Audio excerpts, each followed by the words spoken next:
So let's go live to the White House now, and CBS News, Willie James Inman. Good to talk to you, Willie. The question of who will lead Iran continues to really be a big topic here. After all of this, or maybe even after some of the objectives are accomplished, President Trump really has to look to the future of Iran. We're aware of that reporting by Axios that the president wants to be personally involved in who leads Iran. What are you hearing from the White House?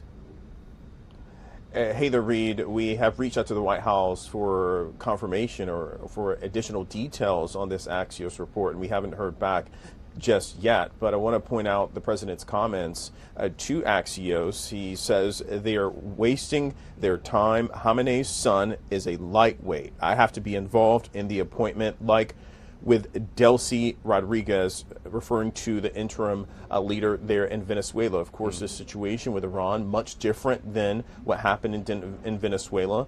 In one swoop, the American military forces were able to capture Nicolas Maduro and his wife and bring them back to the United States. That operation taking place just over one night. But this operation likely lasting weeks or a month or more. Until those goals are accomplished. The administration has tried to outline those goals, destroying Iran's Navy, destroying their ballistic missile program, their ability to create a nuclear weapon in the future. And the president referring to the likelihood that the late Supreme Leader, Ali Khamenei, his son, likely perhaps being tapped for that role, even though he has not held public office. We, of course, know the president has talked about different Iranian leaders who could perhaps fill the void that Khamenei, his death, has cast on the Iranian government. The president essentially saying that many of those potential leaders were killed in a strike. Dozens of leaders, top leadership in Iran, killed in that strike over the weekend. So the president seemingly talking about being personally involved in terms of selecting Iran's next leader, likely because telegraphing this in that interview, if you have someone who is just as bad as Khamenei, you're going to have the same situation in the near future. So we perhaps wait and see in terms of who that political leader will be. But the president saying that he wants to be involved in calling Khamenei's son unacceptable to him in terms of being the next leader, the next supreme leader of Iran.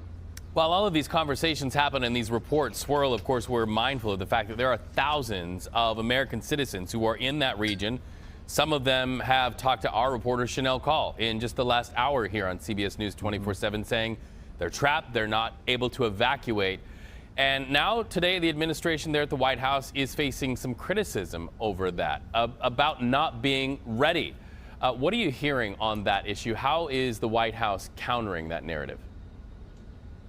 Yeah, that certainly is an open question, and one that critics have really pounced on for the administration, seemingly not having a plan in place to evacuate American citizens who wanted to evacuate ahead of this conflict taking place. Now, we know the White House has been pushing back against that narrative, against that criticism.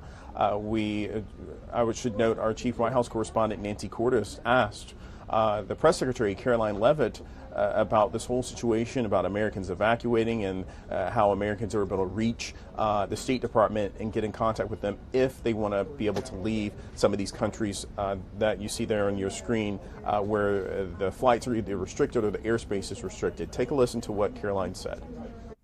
Who called the State Department hotline as recently as last night were being told, we can't help you, you have to make your own plans. Well, the line was updated, and I expect every single person in this room to report on that accurately so that information can be relayed appropriately to your audiences and to the American people. Details on how many charter flights have been able to get out of the region so far with Americans on board? I don't have an exact count for you, but I know that we're working on chartering many flights. As soon as we were doing it yesterday, we're doing it again today. And you should not expect us to detail exactly when these flights are taking off for obvious reasons. The Iranians have shown that they are not going to hesitate to target civilians in the region, which is completely intolerable. And Reed, just a quick update, a White House official confirming the president's comments to Axios, where the president said that he wants to be involved in the appointment of Iran's next supreme leader. So that news and that confirmation coming from a White House official. On top of that, with the evacuation situation there in the region, the State Department is urging those Americans who want to evacuate to reach out to them directly as they coordinate potential charter flights. We do know that the State Department, according to a statement that they released earlier today, that some 10,000 Americans have been helped either with connecting them to some type of transportation or assistance. They have been helped by the State Department. And in that same statement, some 20,000 Americans have returned home since February 28th. Now, those Americans returning home on their own, I'll point that out. But those charter flights, one at least taking off from the Middle East yesterday, more flights to come. Those flights organized by the State Department to get Americans home if they choose to leave the Middle East. Reed. All right, Willie James Inman on so many points as this war escalates in Iran. Thank you so much for that report.